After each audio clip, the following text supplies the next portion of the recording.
All right. Hi, everybody. Thank you so much for joining us for our co-op hour focused on worker co-op farms. My name is Mo Manklang. I'm the comms director for the US Federation of Worker Co-ops. I'll be your co-host for today along with Kate Barut. Kate, you want to introduce yourself?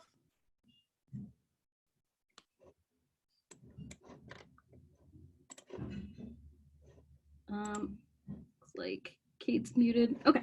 Kate will introduce. Oh, there you are. Great. Hi, sorry about that. My name is Kate Barut. I'm calling in from Philly today. It's pretty cold out here. I am the membership coordinator with the US Federation of Worker Cooperatives and happy to be here with you all today. Cool. Thanks, Kate. So a little bit about the Federation. So we are the only national grassroots membership organization for worker co-ops and democratic workplaces across the US.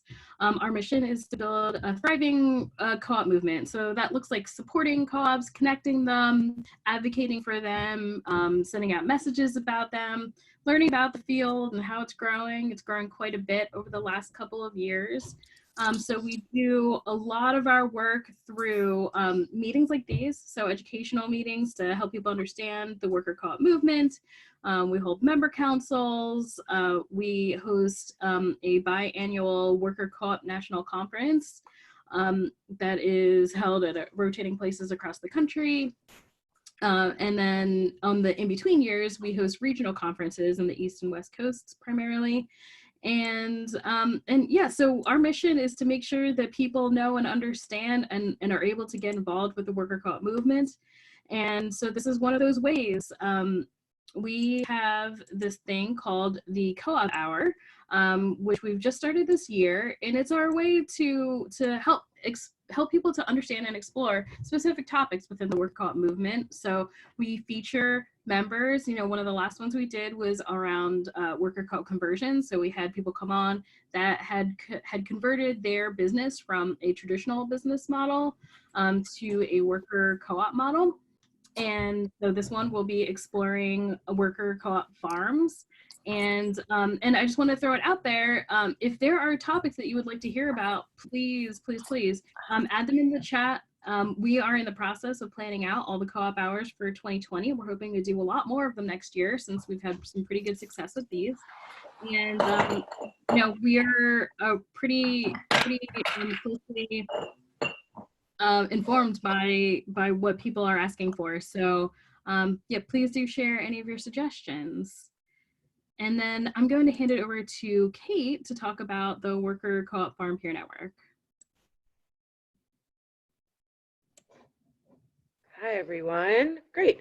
So one of the awesome tools we have here at the Federation of Worker Cooperatives are the peer networks, which are spaces for worker owners to connect and workshop together, peer coach, and get to know each other's work better through a shared issue or shared industry. And so one of those peer networks is the Worker Co-op Farm Peer Network, which is where we got to know our lovely panelists today that we'll be hearing from today. And so that's a peer network that exists and has been meeting quarterly, but I think we'll be meeting a bit more frequently this year during the sort of less busy season.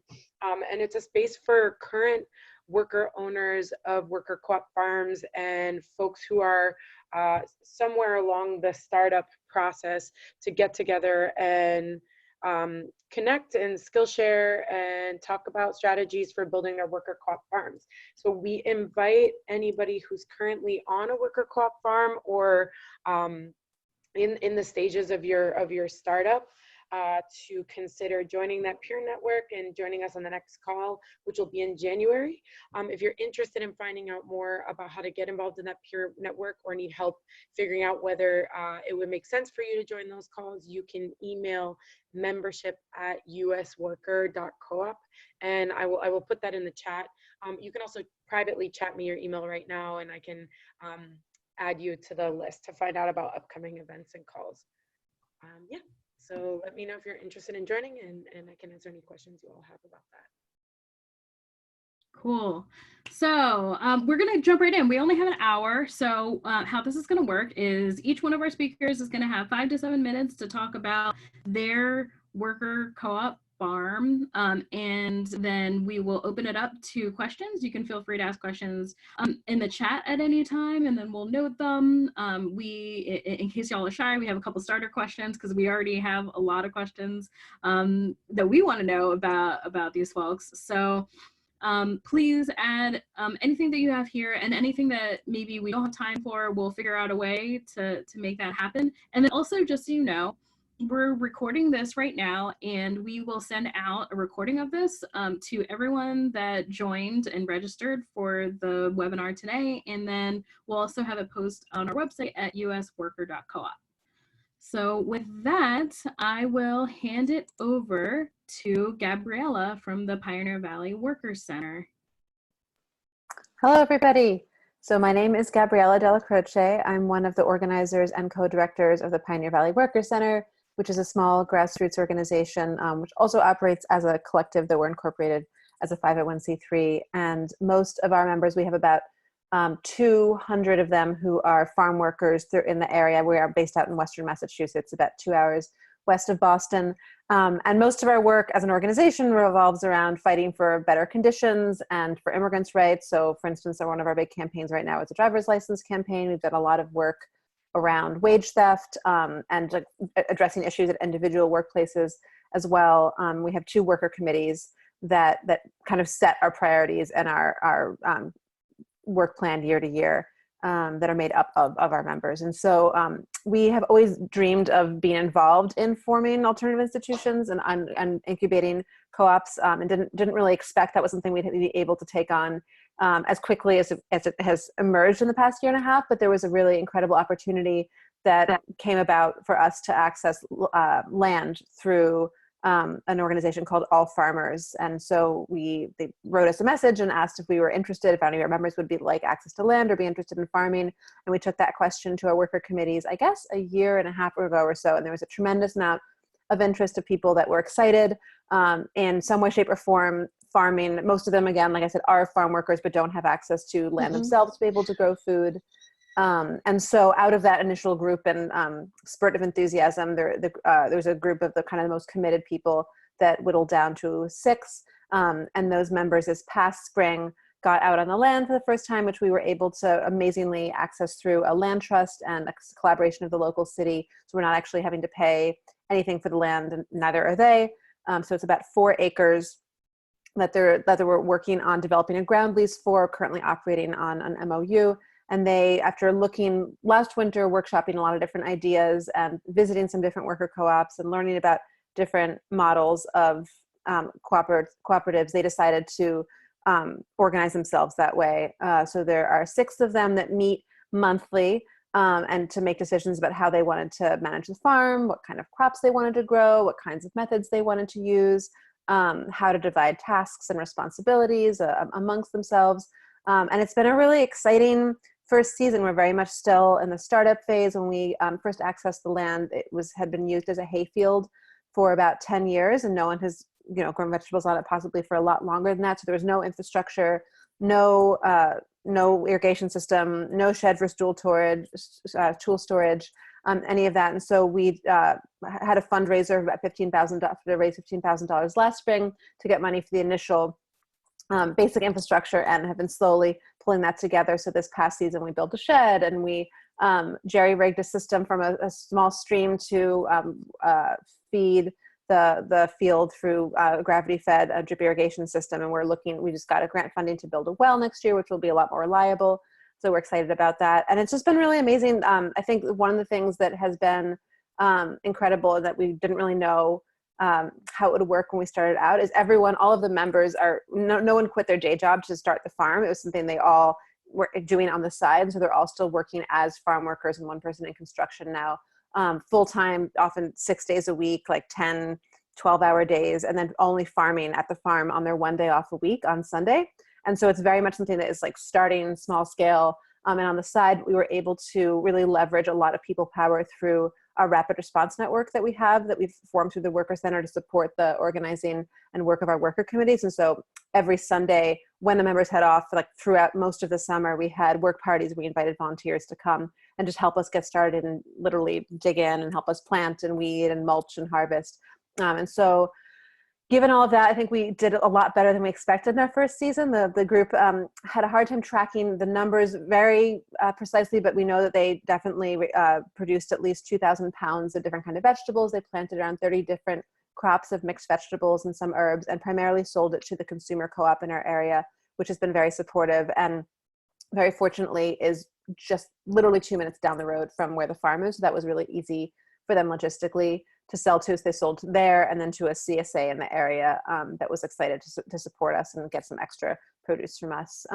So this season, we're really looking to figure out how to get the project to open it up. They want to get more members and see if they can figure out a way to leverage funding to have one of them maybe be able to not have to work full time and at someone else's farm, but to be able to work more hours or at least part-time on the farm. So we're currently still in the process of figuring out exactly how that'll work. And thanks to the Federation, we actually were also able to help the group incorporate a lot sooner than we thought. So that just a month and a half ago, they came up with their name, Riquezas del Campo, which means like richness of the land. And so they've now incorporated, and we're doing a lot of capacity building around a whole set of skills that they identified this fall, wanting to focus on everything from more financial literacy skills and accounting to different ways of managing some of the kinds of pests and plant diseases that we dealt with this past summer. And yeah, it's been a wonderful collaboration. Also, the group that first connected us to the land, which is called All Farmers, that does land access work for refugees and people of color and immigrants, had a large group of Somali Bantu families that were really interested in accessing land short term. And so a significant source of income for the farm was actually subleasing out an acre and a half of the land to a group of Somali Bantu families that were farming there this past season. They might want to come again next year. So that was an interesting and great collaboration. We were able to facilitate for them with that.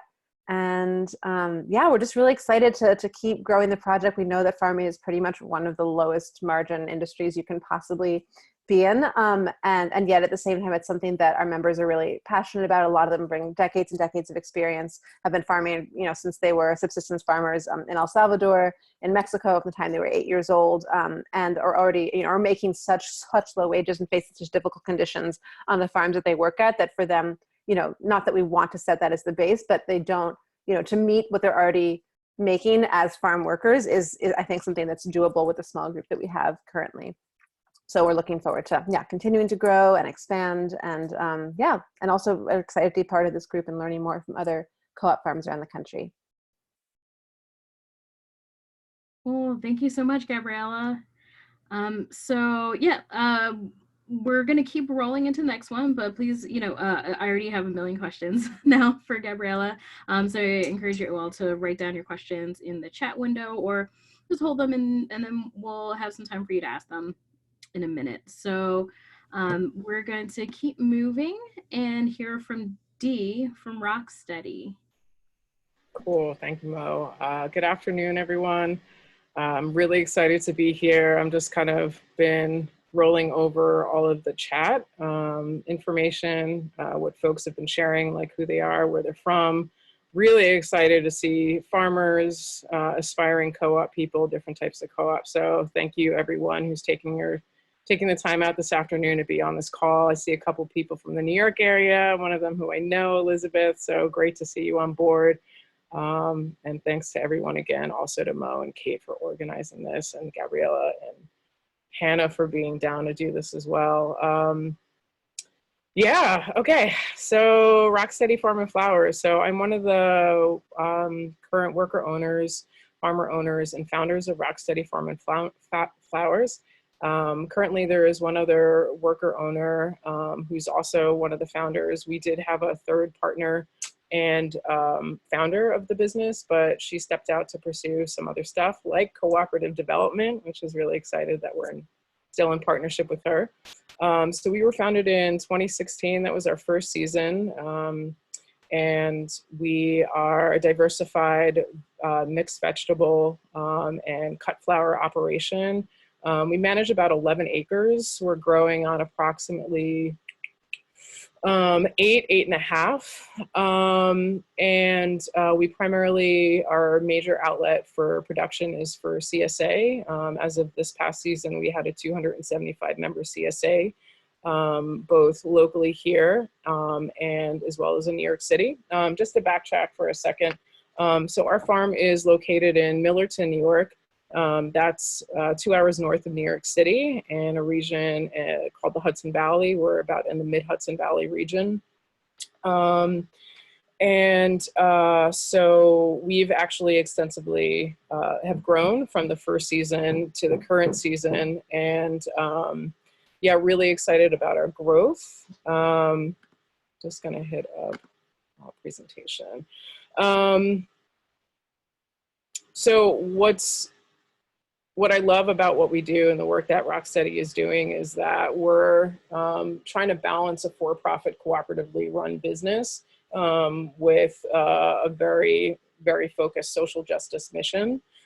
So as far as like what that means and how we're focusing our mission and our philosophy is that there's sort of like 5 elements to that. So it's food access, queer rights and queer visibility, as well as POC, like including POC, LGBTQ folks in that, both within the business as well, and understanding like how we can show up externally into the world.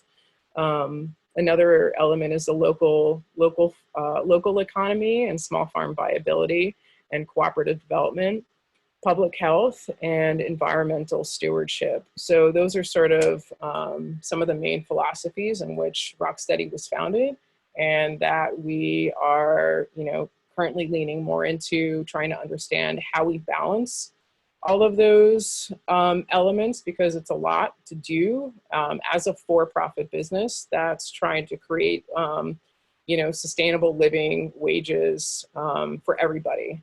Including the current worker owners, Maggie and myself. And so that's large in part of what we do. But as for the farmers on the call, no, it's a daunting task to just at a baseline operate a farm. But when you're trying to hold yourself to all of these other values and undoing systemic nonsense that that takes place in our society, that there's a lot of work to be done on that.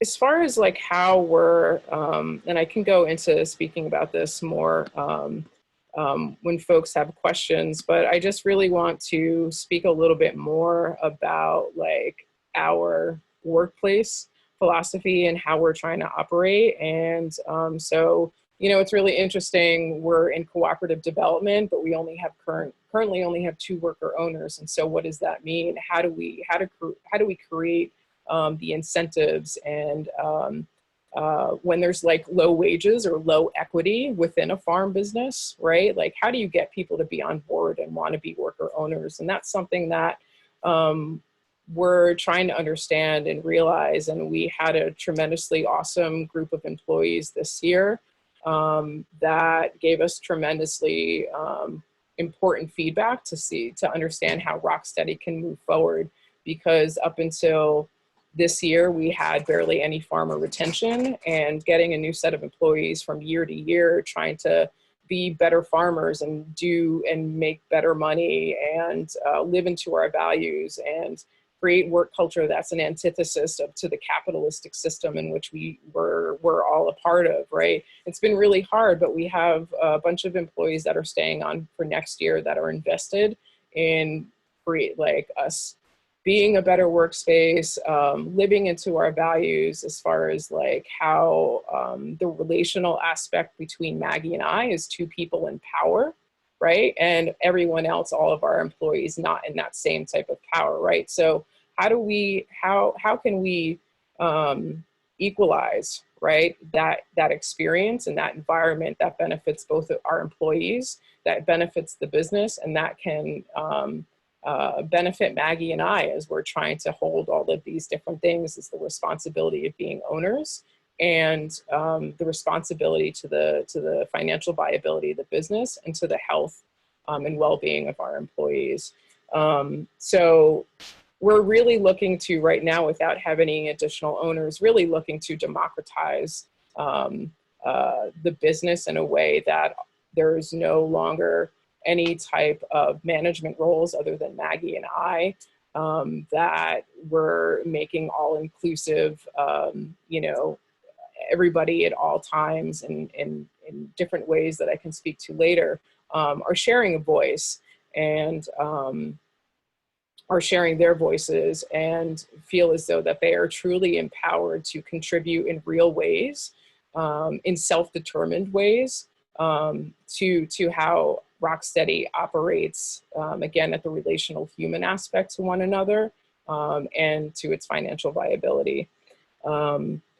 And I don't know where I'm at time, but the one final thing that I want to say that I'm starting to speak out of publicly, you know, as we're trying to develop our cooperative business, is that there is a lot of emotional labor that can go into the development of a cooperative when you're truly trying to humanize a workplace.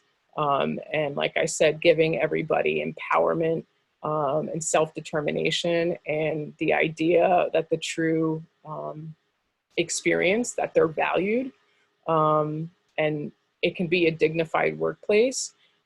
As an owner for myself for the last 4 years, that has been hard to navigate because of folks' expectations about what this workplace could look like, and holding all of what the ideals that people have and the needs that people have that are real, that we want to meet, right? But there's so much that goes into emotionally, not just intellectually, but emotionally, to create that dignified workplace and opportunity. So that's something that is something really important to me. That's been a personal experience, a personal journey that I'm still really embarking on, and that is something I really want to uplift, because I don't often hear that type of discussion happening in worker cooperative conversations. A lot about it is the technical aspect of formation and bylaws and taxes and stuff like that. And I just sort of like, that's something that I'm sort of like on a personal journey to really uplift publicly and speak very honestly with other people about. I guess I'll wrap it up there. Oh, thanks so much, Dee. I'm sure that there's some people that are going to want to talk a little bit more about that last aspect of it. That's like something very close to our hearts, certainly. So we will, I see a couple questions coming in. That's awesome. Keep them coming. And we'll hand it off to Hannah for the last presentation, and then we'll get to your questions and answers. Yeah. So my farm is Humble Hands Harvest, and we are in Decorah, Iowa, Northeast Iowa, which I could say a lot about Decorah, but I won't say that much. It's just a really nice corner of Iowa, and we there are two of us, worker owners, and we've been in operation since 2017 as a partnership, and then worker owned cooperative. Before that time, I had been farming on my own for 4 seasons on rented land. So in 2016, the year before we started as a collective, I was talking to myself about how I really needed long-term access to land, and I really needed someone to farm with me, someone to be equally invested in this project, because I knew that there was like too much going on for me to be able to manage it myself, and dealing with kind of part-time employees had been fun, but hadn't been, I didn't feel the amount of support and the amount of like equal investment that I really needed in order to make my kind of my work sustainable for myself. You see the picture of me and Emily, and so we've been working together. We've just finished our 3rd season farming. We were able to access we were able to access ownership of 22 acres of land, which is like mind-blowing for 2 people without inherited wealth. It's a kind of long story about how that happened, but it involved a lot of community, a group of people in the community who were engaged, who bought the land, and then we were able to buy it kind of slowly from them. They bought the land to essentially save it from becoming a hog confinement operation. And then, so instead we raise happy pastured pork on the land, we raise grass-fed and finished sheep, lamb for meat, and we also have, our main enterprise is 2 acres of organic vegetables. We sell it all kind of direct marketed to our local community of Decorah, Iowa, which is 8,000 people. It's a pretty small, pretty rural, pretty like hyper local kind of community situation. And I'm really glad, I'm really grateful that it's possible for a farm like ours to entirely support ourselves from our local community.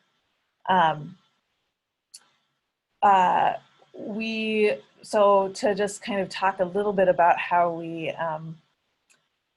decided to become a worker-owned co-op, I first invited Emily into the business just kind of on a 1-year basis, like we're just going to share in the vegetable business together and see how it goes. And it went really well, and Emily wanted to commit further. And she had the experience of, during our first year together, being seen as Hannah's helper, or Hannah's, yay, now Hannah has a helper. But she was really equally owning the business with me and equally managing it with me. And so it became kind of important to make a structure that we also made public, that was like, these people are equals in this business. Because the way people look at you in a small community is really important. So that was one of the main motivations for like looking into worker-owned cooperative stuff and understanding it, and then identifying ourselves that way. One of my biggest issues, my biggest things that I think about is land access. We were able to make this happen in a really kind of special, unique way. And I really am looking to figure out how to kind of replicate the model of how we got our land, and also to add more members to our cooperative. We have kind of space in our budget for more, and space on our land for more people to do more work, make more money together, and have sustain more people's livelihoods on the land. And so I think the worker co-op model is a really cool way of being able to invite people into ownership of something that they could otherwise never access. And to kind of transform the landscape in that way. So yeah, what else do I want to talk about? So we hire seasonal employees. Next year we're going to hire 1 full-time person, so there will be three of us working on the farm. We're doing interviews in the next few weeks for that, and those people, whoever we hire, will be kind of first in line to be invited to join our worker cooperative if everything works out. So that's kind of our slow method of hopefully finding another cooperative member within the next few years. The other thing that I want to bring up is 2 things. first of all, housing in rural spaces is hard, and often you want to live on the farm that you work on. And so I've been living in a yurt for the past 3 years. Emily just put up a tiny house a year ago, and the yurt is not a long-term sustainable option. It's not well insulated, and it kind of blows around in the wind. So we're looking toward building a house on the farm, and so there's another whole thing about like housing cooperative in a rural space, and what that looks like, and how connected it might be to the farm or not, and yeah, what our needs are. So that's exciting and terrifying also, because it's a lot of money to think about. And then, but the final thing is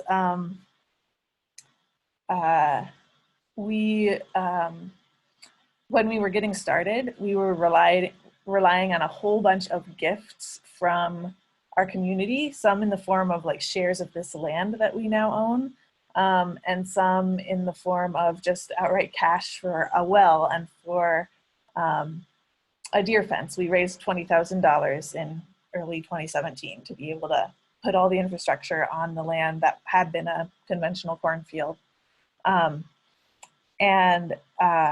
We decided to account for the gifts that we received separately from our own capital accounts, so that we can essentially pass that gift on to the next farmers who are on our land. So that we call it the commons, that capital chunk, and so our intention is to pass that on to the next people, to use the gifts that our community has given us to give to the next generation too.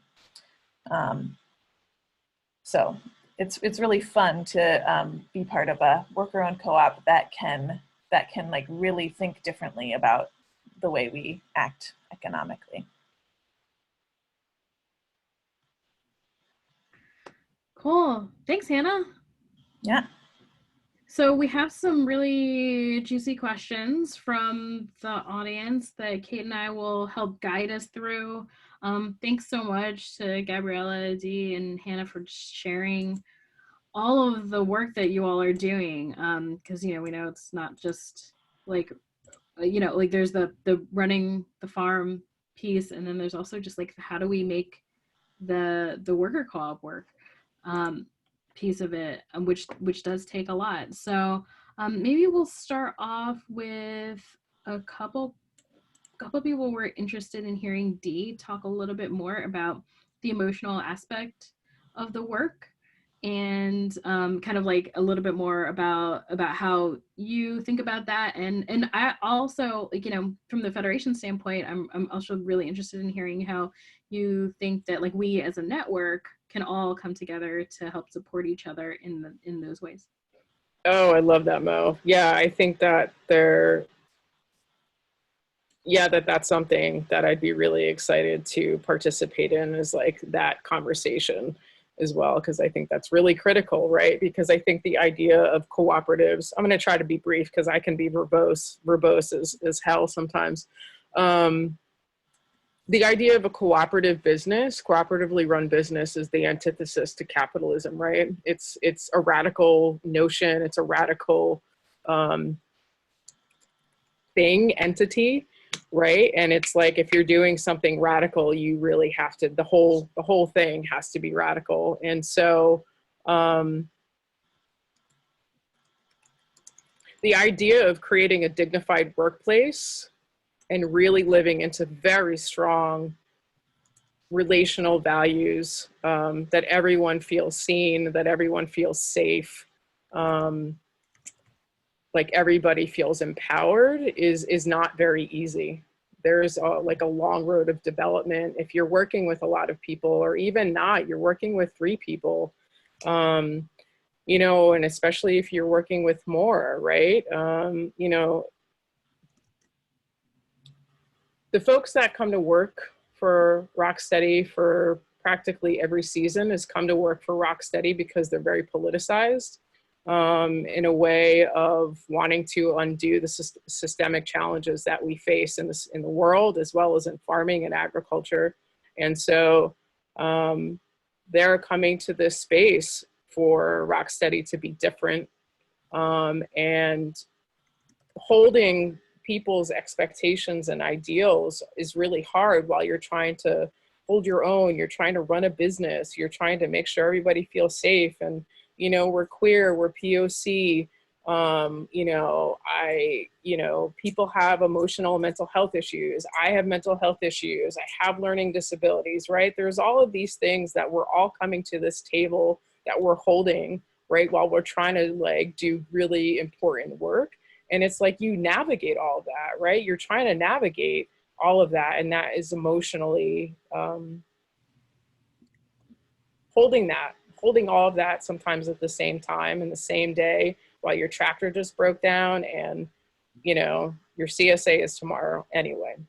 There's just a lot of work that goes into that, and it's a learning process. And we as Rocksteady are leaning into like the feedback of our employees to really equalizing more of what comes down to it is that Maggie and I are the ones that have the ultimate power, right? Because we're the owners. And everybody else currently are employees. So again, like I was saying, like, how do we equalize that? How do we make that better? And I'm just gonna stop there because I could probably keep going. I hope that answers some questions that folks had about that. Cool. I wonder if Hannah or Gabriella, do you have anything that you want to add to that? Yeah, I could add just like the very simple structures of how we deal with our emotional stuff is we like made a quick policy of we're just going to eat lunch together every day. We're going to make sure we do that. It's a like part of self-care. It's a part of connecting with each other. During the workday, we often are working by ourselves, other places on the farm, but we connect at lunch. And then we also have like weekly meetings where we go through and we think about what we need to do. And we try to think about like each other as emotional, like humans, instead of just workers, as we make all of those decisions.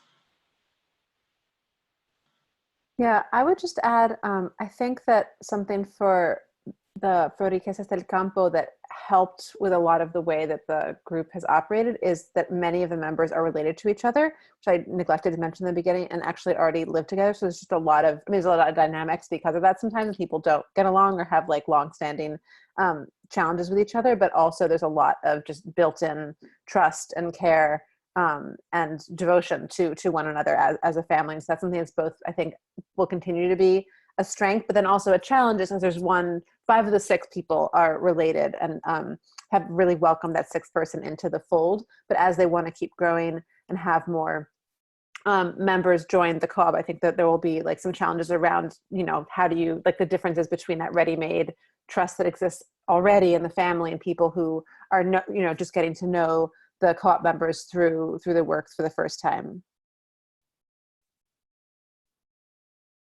I feel like this question tags on to what some of you are already talking about, but how are you resolving conflicts currently on your farms when they come up? What are some conflict resolution tools you all are using and implementing on your farms? It looks like that was a question from Elizabeth.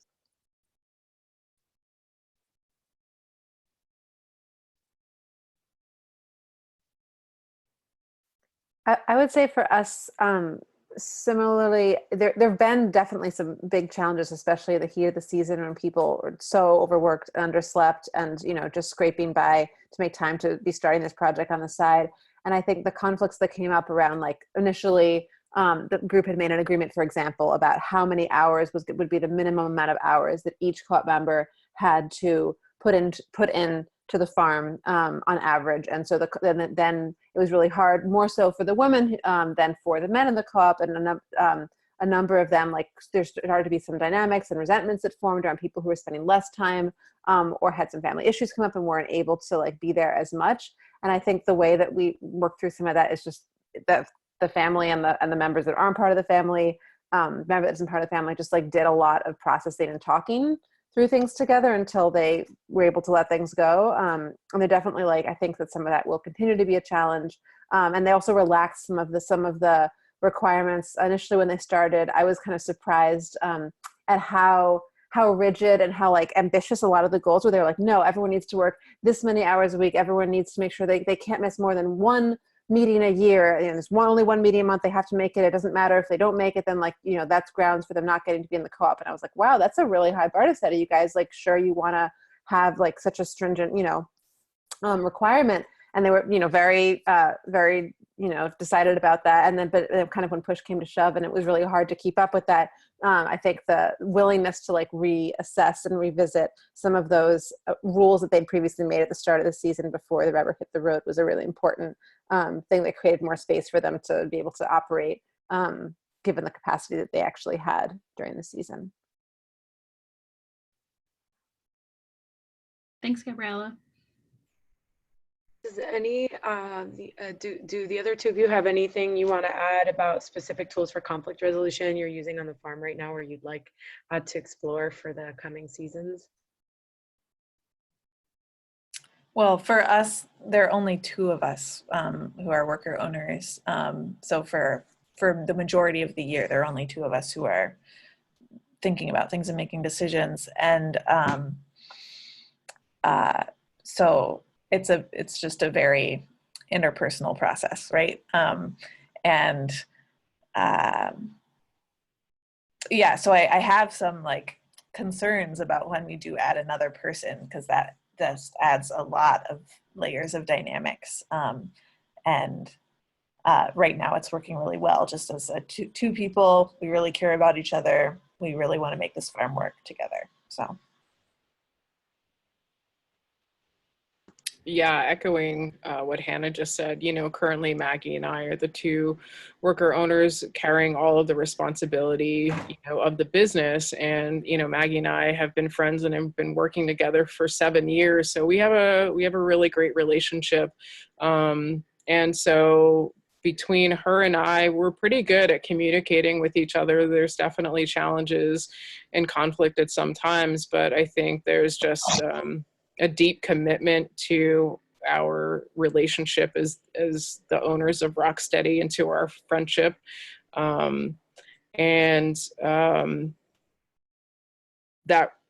we just put a lot of work into showing up in the best way possible. However, we're currently in mediation, seeking some outside mediation for help in just navigating some challenges. So I definitely recommend that when at all possible, to seek outside counsel. You know, if there's some hurdles that can't be overcome internally. Yeah, that's really important. You know, we often see in different worker co-ops just like the need to have like just an outside person to facilitate the conversation can help a lot. I mean, that kind of leads into some of the other questions that have been coming up about like how do you define the difference between the partnership between like two people and then a cooperative. And maybe I'll add into that a little bit is, you know, Hannah, you're talking about hiring on another person, and I know all of you like will in the process of hiring, whether it's seasonally or for another worker owner, like what do you put into that job description, and what do you think about when you're putting out that call? Is it like intentional through relationships, or is it you put out an open call and you have these kind of ideals laid out in a job description? How does that work for all of you? Yeah, we put a lot of thought into our call, you know, not having done such a thing before. So it was, yeah, there are a lot of, it's very complicated to like find the person who fits with what we are and what we want to become, and who can bring their own like additions that we would never have thought of. So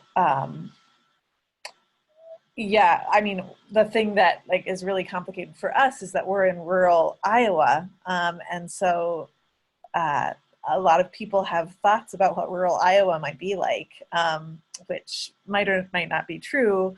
So for a while we were thinking, well, clearly the person who is going to come and join our cooperative next is already going to be acquainted with Decorah and going to be wanting to be here for a long time.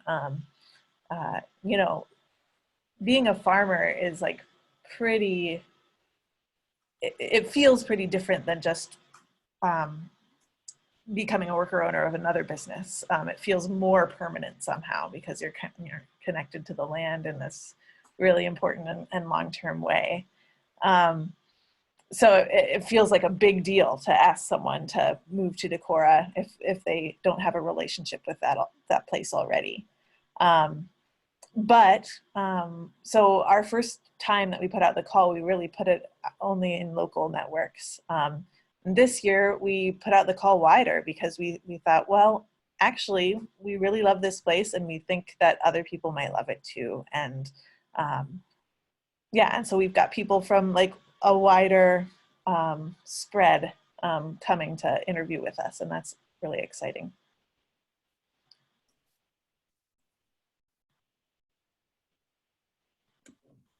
Just speaking briefly to like Maggie and I, you know, just being currently two of us, you know, partnership versus a cooperative.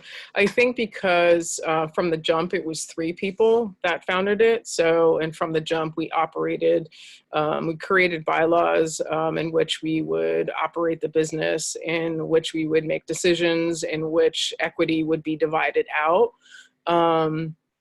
And even though we're only 2 people, that still remains as far as decision making. And again, equity, when we do have equity to or profit to share, you know,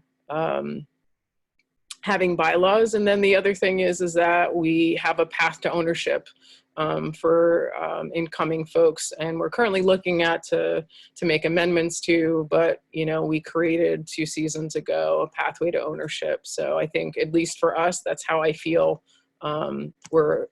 we sort of distinguish ourselves in that way as a cooperative.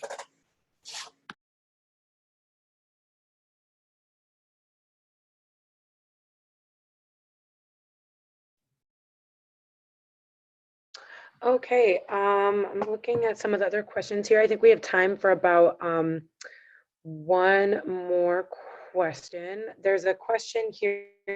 As a Southern Californian where land is a luxury and the barrier for entry is financially significant, what sort of context, challenges, and successes or lack thereof have you had with access to land for farming? As that, along with water access, being one of the first and the biggest hurdles. So I know, Hannah, you spoke a little bit about that. But yeah, if you'd like to elaborate a little, or if the other folks want to jump in.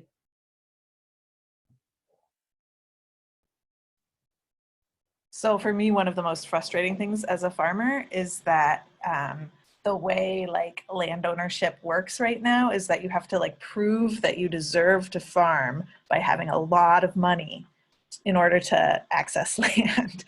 And that's stupid, and it's like destroying our planet. But I don't have any solutions. Everyone that I know who's like young like me farming got their land through some lucky way.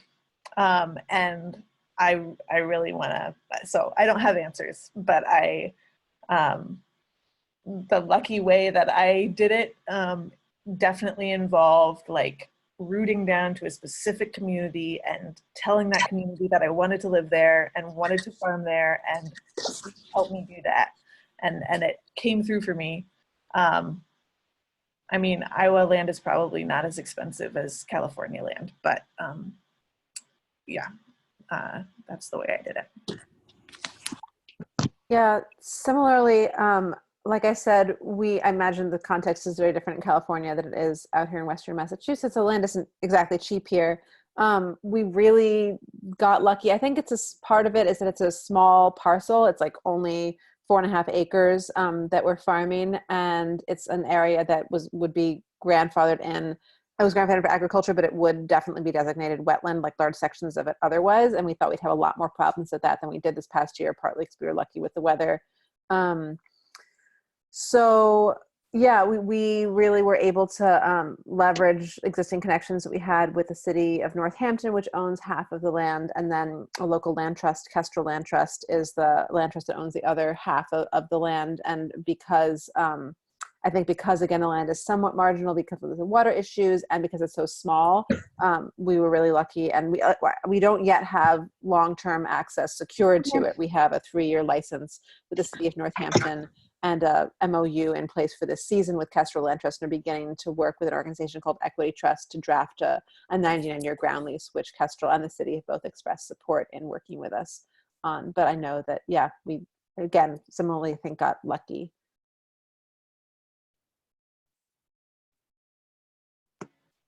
I know we only have a few minutes left. We also got very lucky, have a pretty solid relationship with our landowners, but have had challenges in negotiating water access, our rent, structure access, and there's definitely been challenges, and like feeling really lucky though that we have the land that we have, because land here in upstate New York, outside of New York City, is sinfully expensive, and it's really hard for aspiring farmers to be able to get access to solid farmable land, for sure.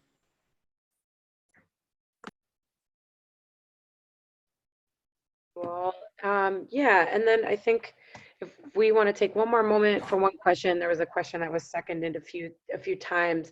If folks can share a little bit about whether people are considering diversifying their income in some ways. Example, renting out land as Pioneer Valley did, having some land used as an event space, doing added value products, etc. Yeah, and someone said it would love to have a follow-up talk about what folks are thinking there if there's interest. Yeah, I'll just say briefly that's something we definitely are looking at and wanting to research this winter, is exploring some kind of value-added product. The co-op members have come up with the idea of salsa or other niche products that are, for lack of a better word, ethnic crops that they can sell in their communities or to restaurants that you can't find everywhere. And then we want to continue subleasing land out to the Somali volunteer group. Not that it's a huge amount of income, but given the scale that we're at, it definitely made a difference. And it's something that I didn't mention at the beginning is that in addition to the co-op farm that we're supporting the incubation of, there's a half an acre that we didn't use this year that we want to turn into more of a community space and where we can have trainings and workshops. And that can also have some plots that function more like a community garden for members who are interested in accessing some land but didn't have the capacity or interest in going all in to be part of forming a business with other members. Yeah, so we love growing food, and that's what we want to do. So there's not a huge amount of interest from the two of us, from our end, in diversifying our income that much. That said, commercial kitchens are, we're imagining building a house on our land sometime soon. Maybe being able to put a commercial kitchen in there would enable an ex-co-op member or someone else to be able to kind of make value-added products. The other thing is that we have discovered that we love hosting events, and so our farm has hosted for 2 years. We've hosted a queer farmer convergence in the summer during the growing season, and it's been super fun. And we don't make people pay a lot. It's a sliding scale registration, so people don't have to pay anything to come. But we were able to get sponsorships and things like that, and that turned into an income stream. So that was very exciting. So also, if any of you are queer farmers, please come to the Queer Farmer Convergence. Rocksteady also, we don't have any, likely won't diversify our income streams. I think the only ways that we've entertained that is possibly creating some sort of a design aspect for our flower. enterprise, maybe doing something of that, and possibly in the future doing programmatic on-farm workshops or sort stuff about farming. I don't know, like there's some programmatic ideas that we've had about maybe doing social justice work and other types of things, but it's not a solid path that we're currently entertaining in a real way. Cool. Thank you so much for all three of you for sharing so much and being so generous. I'm also looking at the chat where people are asking questions, and I see you're all jumping in with answers, which is amazing. I love that this is exactly what these co-op hours are for, is for like asking these kinds of questions that are kind of hard to fit into like any other kind of training, and it's great to be able to just ask those questions of peers. So I want to encourage everybody to stay in contact. We're going to debrief right after this, so we'll see if we can get you all some answers to some of the questions and share out some of the resources that have been shared through the chat and through the video itself. And I just want to, before everyone jumps off, I want to just make sure that people know about how you can stay connected. So there's, of course, the worker co-op farm peer network. Kate is the point person for that on the staff side. And Kate, what's the best way to jump onto that? Can you say that again? But yeah, for the peer network, if you're interested in finding out more about how to get involved in the worker co-op farm peer network space, you can email me at membership@usworker.coop, or you can still direct chat me your email and I can add you directly right now. And if you have any questions or would like access to some of the resources that have been shared today, we're going to upload them and we have a folder for those. So we will definitely share with those resources with anybody who needs them. Yeah, and yes, I saw someone talk about conflict resolution resources from the Federation. We have those too. You can email that same email address and we can get them over to you. Cool. And so this slide kind of just shows you a lot of other ways to stay involved. There's a Slack for those of you that are technologically inclined. We have this communications platform called Slack, and there's a channel specifically for the worker co-op farms. So you can join in the conversation there and ask questions. There we have our co-op clinic, which is kind of our program of the Federation that we have advisors that are either worker owners currently or or our staff that are available to help support and do things like mediation or facilitation or help you with your bylaws, some of the functional things. So I want to make sure that people know that that's a resource. If you're not already a member of the Federation, I encourage you to join. That's how we kind of are able to have the capacity to pull things like this together. We also have the Democracy at Work Institute Resource Library. Make sure everybody checks that out because it has a lot of kind of the more functional things in there, but a lot of the tried and true resources that we found over the years have been vetted through the Democracy at Work Institute. We have a couple upcoming events, so if you are interested in learning more about starting a worker co-op, our startup webinar is on Friday, December 6th. And there is a democratic management skills checkup that's run through Dowie and the School for Democratic Management, where it's just like a checkup on like, how are you managing your co-op and are you making sure that you're kind of employing the skills like throughout the workday, throughout the year. So it's just a good opportunity to just like brush up skills. And then one more thing is the Federation has an insurance program, and we offer a general health insurance in certain states, and also dental, vision, disability, and accident insurance. So we offer all of those to our members, so you'll have access to good rates and good coverage. And we built this from understanding the needs from our members. So the open enrollment period ends on December 11th. So if you're interested in learning more about that, you can go to usworker.coop/health. So that's it. Well, thank you all for tuning in for a couple more minutes past the time. Thank you so much to Dee, Gabriella, and Hannah for sharing your wisdom, sharing your work co-ops. We really, really appreciate you taking the time. And thanks.